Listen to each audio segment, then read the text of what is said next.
स्तम्भे घट्टयदः हिरण्यकशिपोः कर्णौ समाचूर्णयन् आगूर्णद् जगदण्डकुण्डकुहरः घोरः तव अभूद् रवः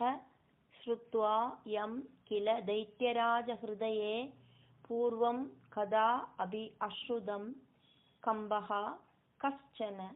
सम्बपादचलितः अपि अम्भोजभूः विष्टराद्। स्तम्भे घट्टयदो हिरण्यकशिपो कर्णौ समाचूर्णयन्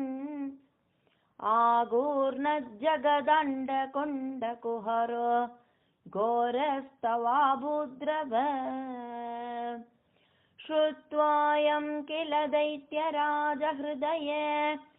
पूर्वं कदाप्यश्रुतं कम्ब कश्चन सम्भपादचलितोऽप्यम्भोजभूविष्टराद्। दैत्ये दिक्षु विसृष्टचक्षुषि महासंरम्भिणी स्तम्भतः सम्भूतं न मृगात्मकं न मनुजाकारं बभुः ते विभो किं किं भीषणम् एतद् अद्भुतम् इति व्युद्भ्रान्तचित्ते असुरे विस्फूर्जद् धवलोग्ररोम विकसद् वर्ष्मा समाजृम्भदा। दैत्ये दिक्षु विसृष्टचक्षुषि महासंरम्भिणी स्तम्भद सम्भूतं न मृगात्मकं न मनुजाकारं बभुस्ते विभो किं किं भीषणमेतदद्भुतमिति व्युद्भ्रान्तचित्ते असुरे विस्फूर्जद्धवलोग्ररोमविकसद् वर्ष्मा समाजृम्भदा। तप्त स्वर्ण सवर्ण गूर्णद् अधिरूक्षाक्षं सडाकेसर प्रोत्कम्ब प्रणिकुम्भिदाम्बरम् अहो जियाद् तव इदं वपुः व्याप्त व्याप्त महादरी सगमुगं गड्गोग्र वल्गन्महा जिह्वानिर्गम दृश्यमानसु महादंष्ट्रायु गोढामरम्। तप्त स्वर्ण सवर्ण घूर्णदधिरूक्षाक्षं सडाकेसर प्रोत्कम्ब प्रणिकुम्भिदाम्बरमहो जियात्तव इदं वभू व्याप्त व्याप्त महादरी सगमुगं गड्गोग्रवल्गन्महा जिह्वानिर्गमदृश्यमानसु महा दंष्ट्रायुघोढामरम्। उल्सर् पद्वलि भंग भीषण हनु ह्रस्वस्त वीय स्तर ग्रीवं पीवरदो शतोद्गत नग क्रूरांशु दूरोल्बणं व्योमोलंघि घना घन उपम घन प्रद्वान निर्धाविदा स्पर्धालु प्रगरं नमामि भवदा तद् नारसिंहं वपुः।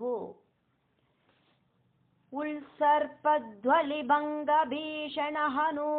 ह्रस्वस्तवीयस्तर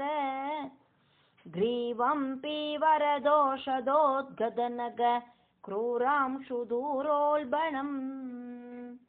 व्योमोलंघि घना घनोपमघन प्रद्वान निर्धाविद स्पर्धालु प्रगरं नमामि भवद तद्नारसिंहं वभो। नूनं विष्णुः अयं निहन्मि अमुम् इति भ्राम्यद् गदाभीषणं दैत्येन्द्रं समुपाद्रवन्तम् अधृताः दोर्भ्यां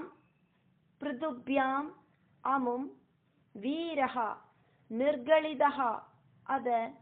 गड्गफलकौ गृह्णन् विचित्र श्रमान् व्यावृण्वन् पुनः आपपाद भुवन ग्रासोद्यतं त्वाम् अहो नूनं विष्णुरयं निहन्यमुमिति भ्राम्यद्गदाभीषणम् दैत्येन्द्रं समुपाद्रवन्तमधृता दोर्भ्यां पृथुभ्याममुम् वीरो निर्गलितो दगड्गफलगौ गृह्णन् विचित्रश्रमान् व्यावृण्वन् पुनः आपपाद भुवन ग्रासोद्यतं त्वामहो भ्राम्यन्तं दितिजातमं पुनः अपि प्रोद्गृह्य दोर्भ्यां जवाद द्वारे अद ऊरुयुगे निपात्य नगरान् व्युत्काय वक्षो भुवि निर्बिन्दन् अधिगर्भ निर्भरगलद रक्ताम्बु बन्धोत्सवं पायं पायम् उदैरयः बहु जगत्संहारि संहारवान् भ्राम्यन्तं दितिजातमं पुनरपि प्रोद्गृह्य दोर्भ्यां जवात् द्वारे अधोरुयुके निपात्य नगरान् व्युल्काय वक्षो भुवि निर्बिन्दन्नधिगर्भ निर्भरगल द्रक्ताम्बुबन्धोत्सवं पायं पायमुदैरयो बहुजगत्संहारि संहारवान् त्यक्त्वा तं हदम् आशु रक्तलहरीसिक्त उन्नमद वर्ष्मणि त्यक्त्वा तं हदमाशु रक्तलहरीसिक्तोन्नमद्वर्ष्मणि प्रत्युत्पत्य समस्तदैत्यपटलें च आख्यात्यमाने त्वयि भ्राम्यद्भूमि दिगम्बित अम्बुदिकुलम् भ्राम्यद्भूमिदिगम्बिताम्बुदिकुलम् व्यालोलशैलोत्करम् प्रोत्सर्पद्गजरम् सराचरम् अहो दुस्ताम् अवस्थाम् ददौ त्यक्त्वा तं हदमाशु रक्तलहरीसिक्तोन्नमद्वर्ष्मणि प्रत्युत्पत्य समस्तदैत्यपटलें चाख्यात्यमाने त्वयि भ्राम्यद्भूमिदिगम्बिताम्बुदिकुलम् व्यालोलशैलोत्करम् प्रोत्सर्पद्गजरं चराचरमहो दुस्तामवस्थां ददौ तावद् मांस वबाकराळवपुषं घोरान्द्रमालाधरं त्वां मध्ये सबं युद्धरोषम् उषितं दुर्वारगुर्वारवम् अभ्येतुं न शशाक को अभिभुवने दूरे स्थिता भीरवः सर्वे शर्वविरिञ्जवासवमुगाः प्रत्येकम् अस्तोषदा तावन्मां सवपाकराळवपुषं घोरान्द्रमालाधरम् त्वामध्ये सबमिद्धरोषमुषितं दुर्वारगुर्वारवम् अभ्येतुं न शशाक कोऽपि भुवने दूरे स्थिता भीरवा सर्वे शर्वविरिञ्जवासवमुगा प्रत्येकमस्तोषदा भूयः अभि अक्षतरोषदां निभवति ब्रह्म आज्ञया बालके प्रह्लादे पदयोः नमति अभभये कारुण्यभाराकुलः शान्तः त्वं करम् अस्य मूर्ध्नि समदाः स्तोत्रैः अद उद्गायत तस्य अगामदीयः अपि ते निधवरं लोकाय च अनुग्रहम् भूयोऽप्यक्षधरोषधां निभवदे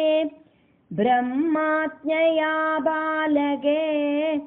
प्रह्लादे पदयोर्नमत्यभवय कारुण्यभाराकुल शान्तस्त्वं करमस्य मूर्ध्नि समदा स्तोत्रैरधोद्गायदा तस्याकामदियोऽभिते निधवरं लोकाय चानुग्रहम् एवं नाडिदरौद्रचेष्टित विभो श्रीतापनीयाविद श्रुत्यन्तस्फुटगीत सर्वमहिमन् अत्यन्तशुद्धाकृते तत्तादृग्निखिलोत्तरं पुनः अहो कः त्वां परः लङ्घयेत् प्रह्लादप्रिया हे मरुत्पुरपदे सर्व आमयात् पाहि माम् एवं नाडिदरौद्रचेष्टित विभो श्रीतापनीयाभिद श्रुत्यन्तस्फुटगीत सर्वमहिमन्नत्यन्त शुद्धाकृते तत्तादृन्निखिलोत्तरं पुनरहो कस्त्वां परो लङ्घयेत् प्रह्लादप्रिय हे मरुत्पुरपदे सर्वामयात् पाहि माम्